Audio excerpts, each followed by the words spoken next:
പുതിയ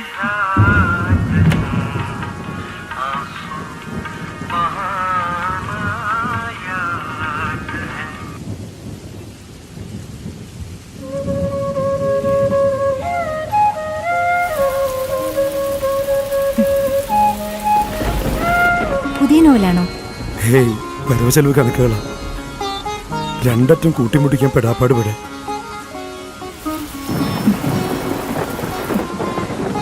city life അല്ലേ മോഹൻ, നമുക്ക് കിടക്കണ്ടേ? വാന്നേ.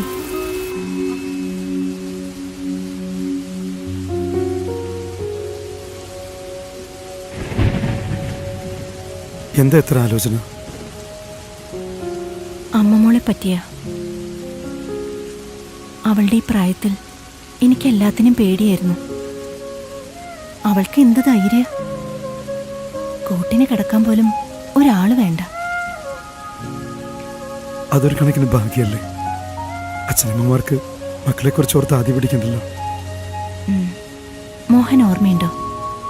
കോളേജ് വരാന്തയിൽ നമ്മൾ ആദ്യമായി കണ്ടുമുട്ടിയ ആ ദിവസം. പിന്നെ ക്ലാസ് മുറികൾ, കോഫി ഷോപ്പ്, മരത്തണലുകൾ, അങ്ങനെ എത്ര എത്ര ഇടങ്ങൾ. പക്ഷെ എനിക്ക് എക്കാലവും ഓർക്കാൻ ഇഷ്ടം ആ പഴയ ഗാനമാണ്.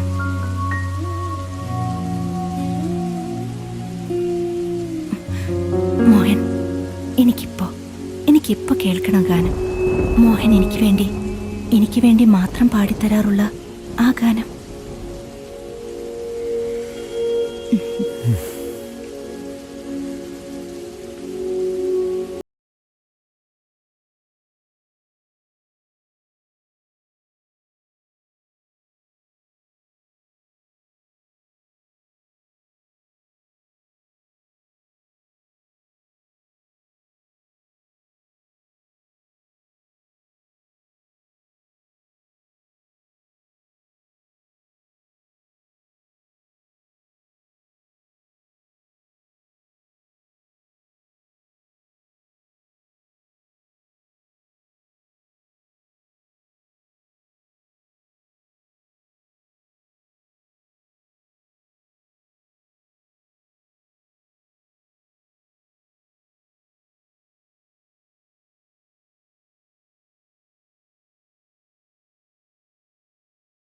बेखुदी क्या चीज है।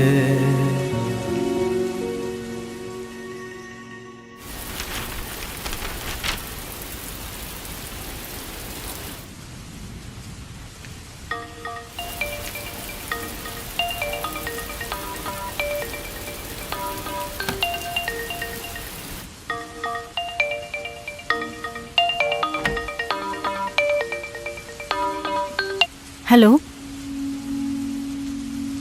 10:30 ഫ്ലൈറ്റ്. ഞാനിപ്പോൾ ഇറങ്ങും. ആരാ?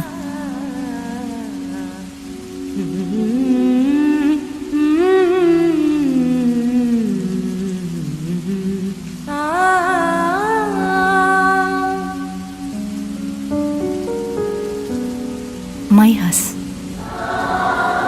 എൻ്റെ ഭർത്താവ്.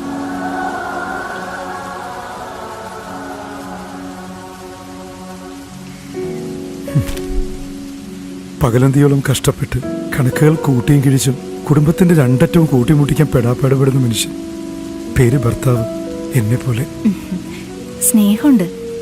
അതുകൊണ്ടാണല്ലോ ഇല്ലാത്തൊരു കോൺഫറൻസിന്റെ പേര് പറഞ്ഞ് കാമുകനോടൊപ്പം ചെലവഴിക്കാൻ ഇറങ്ങി എന്നെ എന്തോ ഒരു വിശ്വാസത്തിന്റെ പേരിൽ വിട്ടത്. എല്ലാ ഭർത്താക്കന്മാർക്കും ഭാര്യമാരോട് സ്നേഹമുണ്ടോ? സ്നേഹം മാത്രം.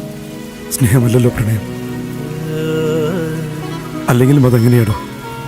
വിവാഹം സ്നേഹിക്കാനുള്ളതാണ്, വിവാഹേതരം പ്രണയിക്കാനോ? ഇനി എന്നാ അറിയില്ല. മോഹന്റെ ഭാര്യ ഇല്ലാത്തൊരു കോൺഫറൻസിന്റെ പേരും പറഞ്ഞ് കടൽ കടന്ന് വരാൻ പറ്റുന്ന ഏതൊരു ദിവസവും ഞാൻ ഓടിയെത്തും മോഹൻ. ഇന്നലത്തെ പോലെ ഒരു രാത്രിയിലെങ്കിലും പറ്റിച്ചേർന്ന് കിടക്കാൻ. പക്ഷേ അതെന്നാന്ന് ചോദിച്ചാ ഞാൻ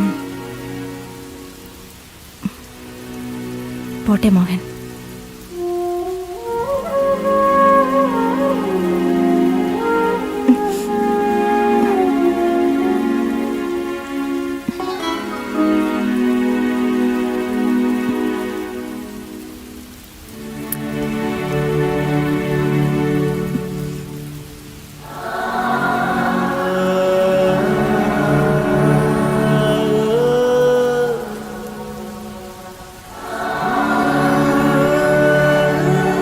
ശാലിനി, നീ അവസാനമായി എന്നോട് പറഞ്ഞതുപോലെ ഞാൻ നാൻസിയെ കണ്ടു.